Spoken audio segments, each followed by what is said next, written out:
Krishna. So, welcome devotees to the Bhagavad Gita class.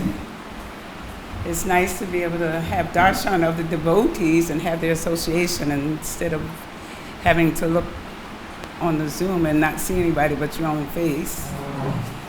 So I'm really thankful that the temple's open back up again so we can have association.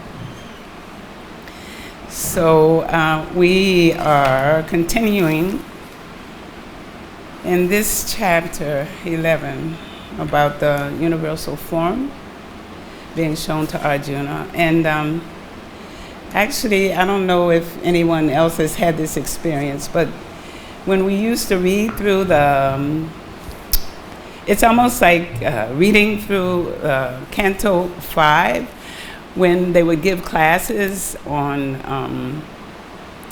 the hellish planets.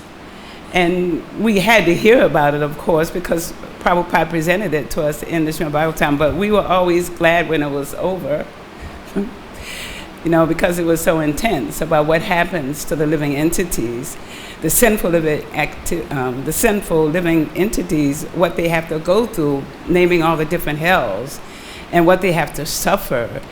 It was, you know, we were like, glad we're through that chapter, we're finished with that one. So in kind of the same way, the universal form is not the form that we as devotees want to see, but we need to hear about it and understand it and be able to preach when we need to preach, you know. And so we also need to know about the universal form.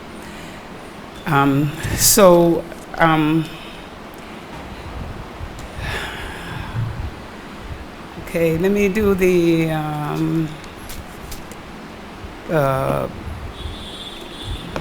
auspicious prayers before beginning.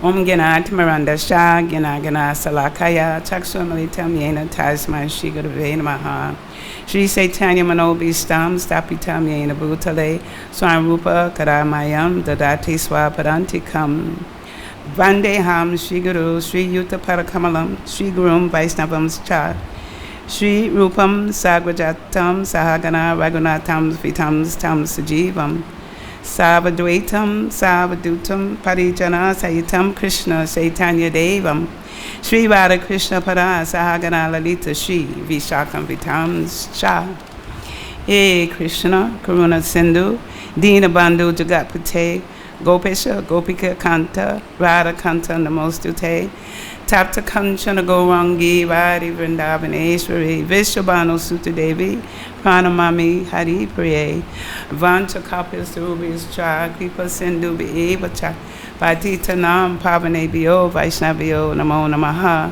Shri Krishna Chaitanya Prabhu Nityananda Shri Advaita Gadadhara Shri Vasare Gaura Bhakta Vrinda Hare Krishna Krishna Krishna Hare Hare Hare Rama Rama Rama Hare Hare.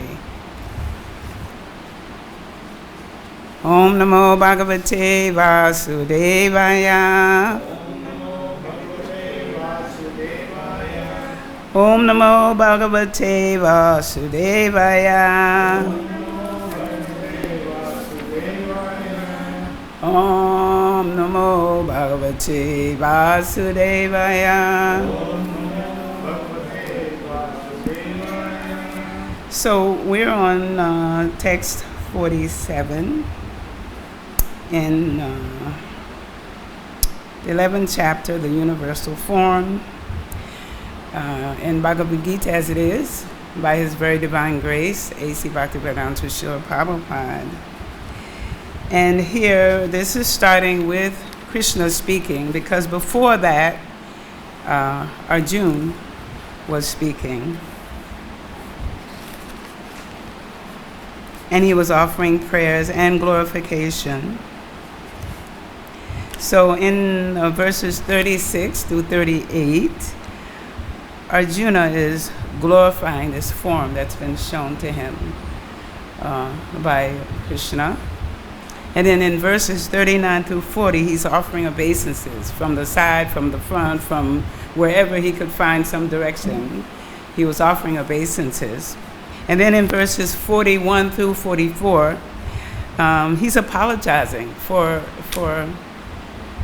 after seeing this form of Krishna, Arjuna is offering apologies after seeing this manifestation of the universal form, and he becomes bewildered and in awe and reverence, and he feels regretful for having been so familiar, with Krishna, like calling him his friend and Yadava, O Krishna, and sharing meals and laying down together and talking and joking. So he was offering apologies. So now, this is 47, when Krishna begins to speak with Arjuna. Śrī-bhagavān uvāca mayā prasannena tavārjunedaṁ rūpam param darśitam ātma-yogāt tejo-mayaṁ viśvam anantam ādyam tvad anyena dṛṣṭa-pūrvam. So we'll do word for word. Śrī-bhagavān uvāca. The Supreme Personality of Godhead said, Mayā, by me, prasannena, happily, tava, unto you, Arjuna, O Arjuna, idam, thus, rūpam, form, param, transcendental, darśitam, shown, ātma-yogāt, by my internal potency, tejaḥ-mayam, full of effulgence, viśvam, the entire universe, anantam, unlimited, ādyam, original, yat, that which, me, my, tvad, anyena, besides you, dṛṣṭa-pūrvam, no one has previously seen. Translation and purports by His Very Divine Grace, A.C. Bhaktivedanta Srila Prabhupada. The Supreme Personality of Godhead said, My dear Arjuna, happily have I shown you, by my internal potency, this supreme universal form within the material world. No one before you has ever seen this primal form, unlimited and full of glaring effulgence. So repeat, the Supreme Personality of Godhead said, My dear Arjuna, happily have I shown you, by my internal potency, this supreme universal form within the material world. No one before you has ever seen this primal form, unlimited and full of glaring effulgence. Purport. Arjuna wanted to see the universal form of the Supreme Lord. So Lord Krishna, out of his mercy upon his devotee Arjuna, showed his universal form full of effulgence and opulence. This form was glaring like the sun, and its many faces were rapidly changing. Krishna showed this form just to satisfy the desire of his friend, Arjuna. This form was manifested by Krishna through his internal potency, which is inconceivable by human speculation. No one had seen this universal form of the Lord before Arjuna, But because the form was shown to Arjuna, other devotees in the heavenly planets and in other planets in outer space could also see it. They had not seen it before, but because of Arjuna, they were able to see it. In other words, all the disciplic devotees of the Lord could see the universal form, which was shown to Arjuna by the mercy of Krishna. Someone has commented that this form was shown to Duryodhana also when Krishna went to Duryodhana to negotiate for peace. Unfortunately, Duryodhana did not accept the peace offer, but at that time Krishna manifested some of his universal forms. But those forms are different from this one shown to Arjuna. It is clearly said that no one had ever seen this form before.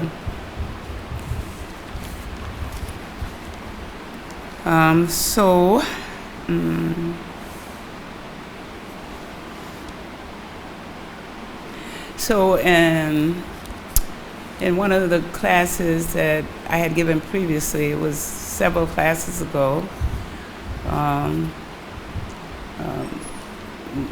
one of the devotees inquired from me about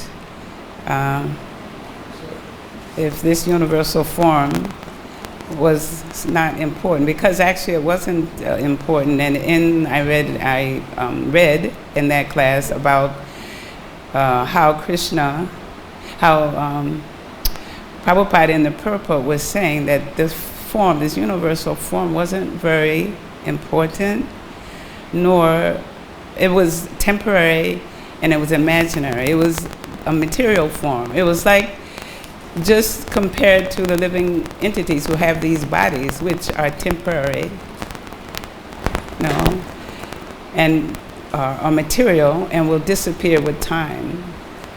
So before I get to the core of the matter, I want to talk about the purposes, which were, the purposes for Arjuna asking about the form, seeing the form, and Krishna, reciprocating with Arjuna. Plus, we know Arjuna and Krishna, they had a very, very close and loving relationship. And it's even here it says that Krishna says happily. I'll show it to you happily, Krishna actually is always serving his devotees. We just have to be aware of it, that he's always reciprocating with us according to how we, interact with him. So, he's giving us, and we should really have gratitude. He's giving us, we have no issues about hunger, we have sunshine, we have water, he's providing everything for us. And for Arjuna, he was his chariot driver. And for Krishna, because he's the Supreme Personality of Godhead, there's no material attributes at all. So there's no false ego. He knows he's a supreme being, and he happily gives to his devotees in accordance with how we want to reciprocate and how close we want to come to Krishna. So, like when he's when Krishna is Arjuna's charioteer, when they're in the battle, the method for directing the charioteer is you have to put your foot on his shoulder. You have to put your feet to direct him, because you're fighting. You can't talk to him and tell him, go this way, go that way. So with your foot, you direct him to go left or you direct him to go right. So just imagine, Arjuna's putting his feet on Krishna to show him the way he wants him to go, because Krishna had, said, I'll be your charioteer. So, Krishna is always serving us We just have to see it. And he's even serving every living entities, even those entities who don't recognize him and don't want to recognize him. And part of it is those persons who are enamored by the opulences of the universal form. They like that idea because then, you know, for them, Krishna doesn't have a form, and that means they're less intelligent, and maybe at least they're worshiping some part of Krishna's creation. So gradually, maybe they'll come to the point, you know, if they meet a spiritual master, but still they have some kind of faith. They're having faith in the beautiful mountains, the beautiful trees, the sky, you know, and they're always going here and there to look at, they're wandering here and there to look at Krishna's beautiful creations. So the purposes, one was to confirm that Krishna in actuality showed the form. It wasn't theoretical, it wasn't philosophically, it was, he actually showed his universal form. So this way, those who don't believe that Krishna has a form can see by this manifestation of his opulence that he actually showed his universal form, which will, at the end of this chapter, talks about how it's bringing them to the point of understanding that Krishna is the Supreme Person of Godhead, and he's the cause of all causes. So, and then the other, one of the other points is that Arjuna is being given this information because the disciplic succession had been broken. And so, beginning with Arjuna, it was starting again. And Krishna picked Arjuna to receive this information because he was his friend, and what else? What else? You don't know. He was not envious. He wasn't envious of Krishna, you know. So, because in enviousness, you cannot go back to the spiritual world. No, if we're envious. And we're here because we were envious of Krishna. And Krishna gave us our own little playground to play in, to pretend that we're masters. But as we can see, it's a mess. Big mess. And all the living entities are suffering, and they're suffering more now, you know, because of the mismanagement of, you know, all the material facilities given to us by Krishna for our maintenance. So this is, you know, this is a continuation of the param, the disciplic succession, passing it down to the proper receptacle, which is Arjuna. And then it's setting our criteria. You know, so we have so many people who, you know, are proclaiming to be God or an incarnation of God. So if that's the case, they have to show their universal form. Okay, you ask them, can you show me your universal form if you're God or an incarnation of God? I'd like to see it. No. So, but only can a devotee see, you know. Only by being a devotee can you enter into the mystery of Krishna's activities and pastimes. No. And there has to be a loving, transcendental reciprocation between the Lord and the devotee. And then the next purpose was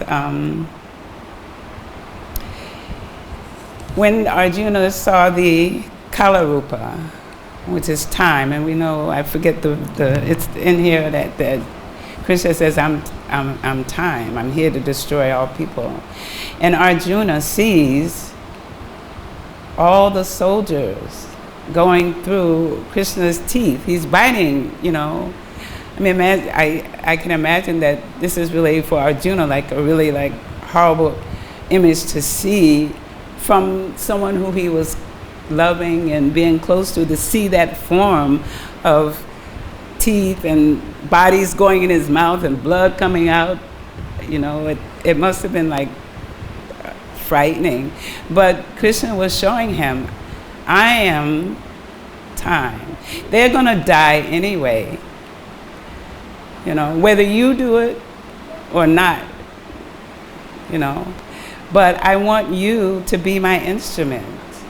You know, I want you to be the one to get the glorification for killing, you know. Because Arjuna was seeing Bhisma, Duryodhana, all of them going into the universe, the mouth of the time, the Kala Rupa, you know. So he's telling him, you know, Tasmat Tvam Utishta Yaso Labasva Jidva Satram Bhukshva Rajam Samridam Maya Vyati Nahata-pūrvam eva Nimitta Matram Bhava Savya Satyam. Therefore get up, prepare to fight and win glory, conquer your enemies and enjoy a flourishing kingdom. They are already put to death by my arrangement, and you, O Savya Sachin, can be but an instrument in the fight. So we know that Arjuna was a very powerful warrior, and Savya Sachin means one who can shoot arrows very expertly in the field of battle. He's an expert warrior. So, like Arjuna, we are all, you know, instruments. I'm being an instrument, trying to give Bhagavad Gita class and talk about Arjuna. Everyone who's doing service, whatever service you're doing, we're instruments of Krishna's. He's guiding and directing us. I don't know what I did. I found something in, let me see if I can find it, in Canto 2 of the śrī-bhagavān, which I keep in front of me to remind myself. That's not it. It's saying that you cannot eat, you cannot speak, you cannot do anything until you ask Krishna, until you talk to Krishna. And we should get in the habit of talking to Krishna, actually, you know, because he's there, he's a person, and he's hearing you. So we should get in the habit of praying to Krishna, talking to Krishna, and treating him as a person, and that he's hearing our prayers, our problems, you know, our desires, whatever they are, he's hearing. I was sure I brought the card with me because I wanted to give you the section that it's in. It's a really nice section to read. Oh, here it is. Sorry. It's in 2:411. The purport says, no one is free to act freely and independently, and as such, one should always seek the permission of the Lord to act or eat or speak.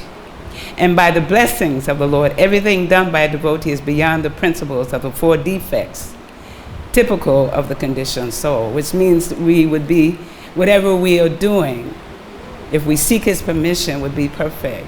It wouldn't have the 4 defects. You know, whether it turns out perfectly or not doesn't matter. But the fact that we asked him and we tried to do the service is what Krishna looks at. The results are up to him. Just like he was telling Arjuna in the battle, they're already done, you know. I've already taken care of it. Now you can be my instrument and take the glory or whatever, but the results are always up to Krishna. So we have to be detached and do the service and not be attached to results. Just offering the service is enough. I remember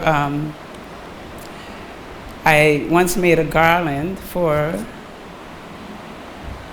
Krishna Balaram, but I had gotten the flowers early in the morning, and I had made the garland, but by time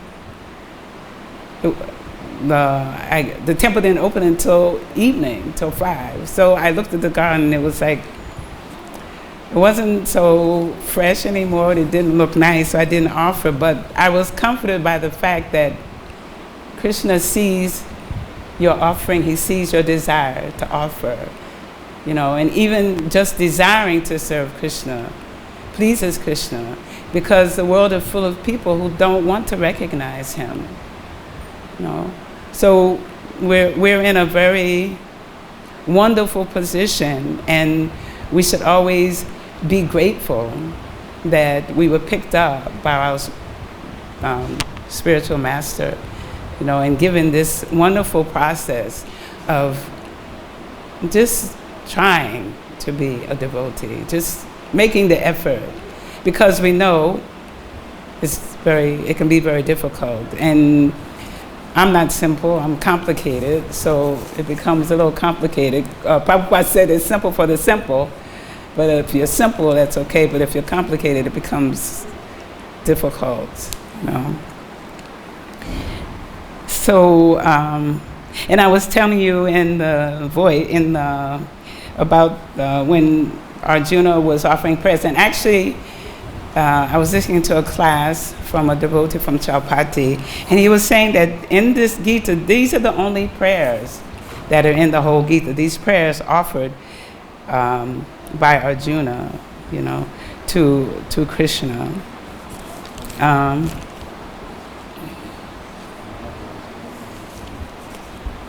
So,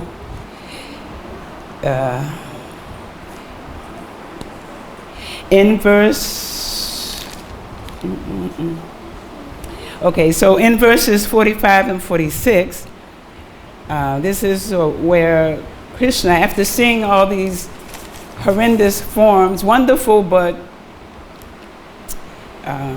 fearful as well, he's ready to get out of that intense situation. And so he asks Krishna, please show me, your rūpa, your very beautiful form. Rūpa means your very beautiful form. And of course we know Krishna is always young and very beautiful all the time. His form is very wonderful.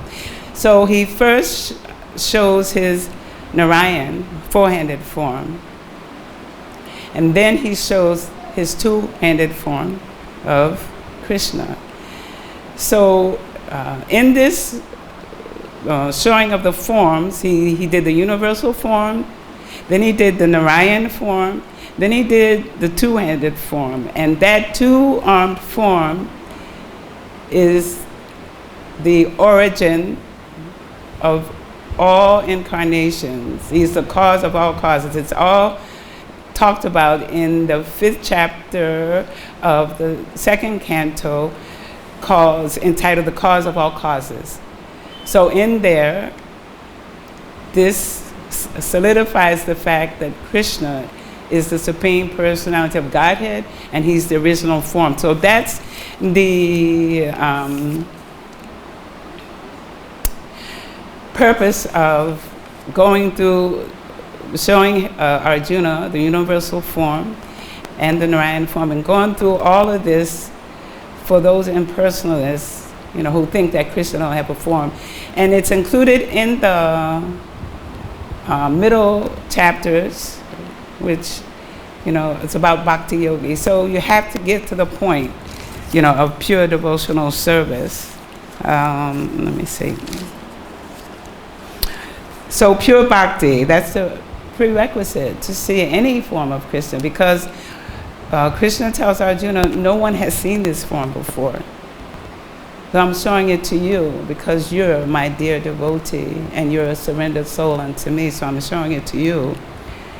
So the conclusion would be that Krishna is the one who's to be worshipped. He's the most worshipful. Ishvara Parama Krishna Saksidananda Vigraha Anandir Adya Govindam Sarva Karana Karanam. The Supreme Lord is the personality of Godhead, Sri Krishna, the primeval Lord. In his transcendental body, the ultimate cause of all causes. I worship that primeval Lord, Govinda.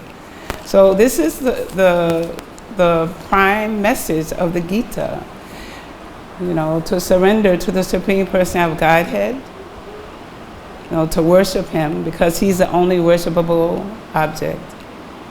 And I'd like to read one thing I found in my research.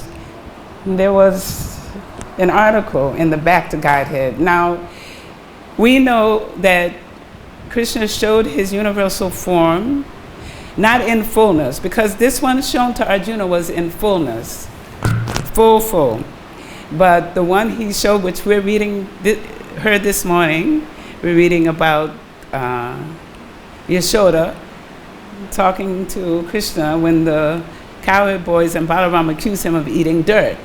And Mother Yashoda looks in his mouth and she sees the universal form, and in fact she sees herself there. And in this article it says that Krishna showed Mother Yashoda twice. One, she was holding Krishna in her lap and he was yawning, and she saw the universal form. And then the second incident was with the dirt. But the forms that he showed to Duryodhana were partial. But there's one pastime which I found, which I'd like to share with you, and it's just about a Muni who asked Krishna, this was after Arjuna, who asked Krishna to show the universal form. And this article was written by a Prabhupada disciple, and it's in the Back to Godhead magazine. You know Satyaraj Das, he's New York, he's a writer, and he's a Prabhupada disciple. In fact, he wrote the book about my spiritual master, the Black Lotus. He's the one that wrote that. So this one, I thought I'd like to share it with you. Here it is.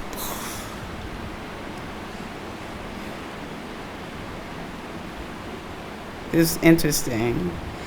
It also says here that he also showed Vamana, the universal form. Okay, here it is. This is called the fifth and the final revelation. The Lord manifested his universal form to Uttanka in the Mahabharat's 14th book, Ashvamedha Parva 52 through 54.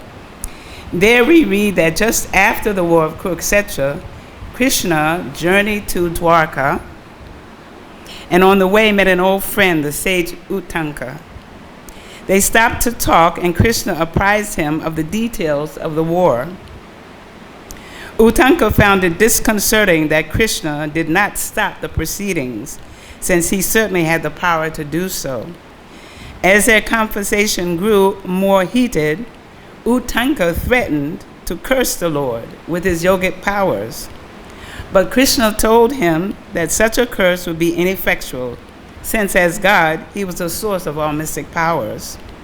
Uttanka doubted that Krishna was powerful enough to avert the curse, so he challenged him. Is it so? Are you the universal Lord himself? If so, please prove it to me. Krishna then manifested his Virat Rupa. Uttanka was particularly blessed, for the Mahabharata tells us that he saw the same vision that Krishna had previously shown to Arjuna. Awestruck, Uttanka glorified Krishna's many superlative attributes, and as in the instances of Yashoda and Arjuna, beseeched him to withdraw his overwhelming manifestation. Krishna did so, and then offered Uttanka a boon. He assured him that he would have water whenever he needed it and would never go thirsty. The odd boon made sense when some years later Uttanka found himself in the desert. Almost dying of thirst, he was relieved when rain clouds mysteriously appeared, supplying water in his moment of need. Today in India, when clouds appear in the desert, or during drought-like conditions, they are referred to as Uttanka's clouds. Utankamega. So that was the very last time that Krishna manifested. And as devotees, we don't want to see the universal form. We want to see Radhisham on the altar. We want to see Krishna Balaram. We want to be able to see that beautiful form of Radhisham, you know, and be able to just stand here and take darshan. That's why, you know, we were missing coming to the temple in order to see, you know, the beautiful form of Krishna. So the conclusion is that Krishna is the Supreme Person of Godhead and the cause of all causes, and we should all worship him and try to get others to surrender and worship the Lord. So I'll conclude here, and if there are any questions or comments or additions or corrections, please do so. Please give me.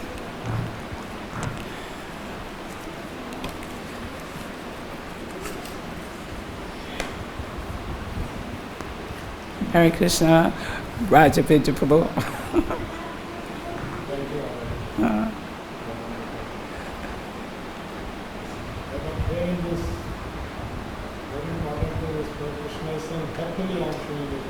Yes, happily. Feels very happy also with pure devotee desires. Yes, that word stood out for me too. I was like, happily. I underlined it. Happily.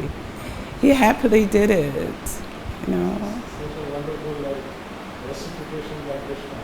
Yes. Imagine making Krishna happy. Can we make Krishna happy?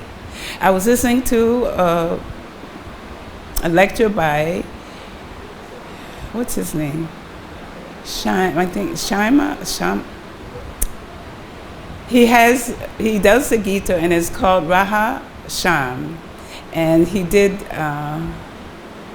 he does different lectures. He's doing lectures on the Gita, but he also did one about how to please Krishna, how to make Krishna happy. I have it in my notes. I'm always writing notes. I'm such a note taker. My God, Krishna. I have all notebooks all over, but it's, where did I put? Oh, it's called 3 Lifestyle Tips to Easily Please Krishna. So your life becomes successful if you can make Krishna smile. So we should all try to do that and please him by our lifestyle. Anything else, anyone? Okay. Yes?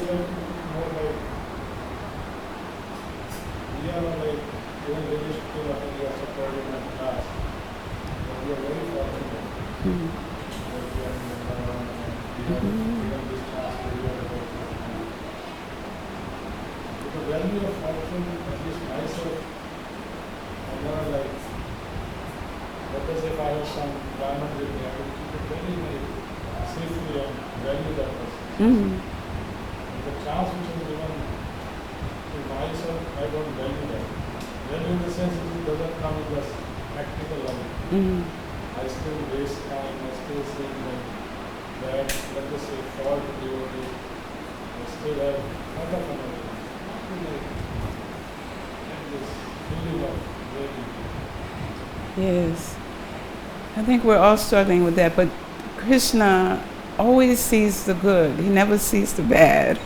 That's another attribute that we can be grateful for.